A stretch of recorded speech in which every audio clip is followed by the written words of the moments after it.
Hi everybody, I'm Mrs. Nix, the speech therapist here at South Belton. This is room 220 upstairs, and you may have clicked here because you're curious or you have a purpose for clicking here. All of the students who come for speech and language have individual education plans or IEPs with individual goals to work on their communication skills.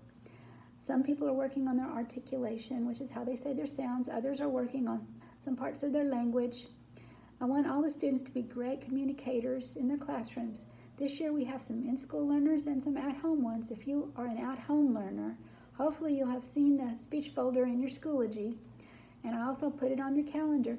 There's a link on there for you to be able to click directly to the Zoom for your time slot. If you're an at-school learner, you don't have to do that.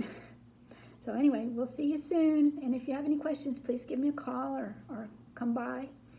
And have your best school year this year. Thank you.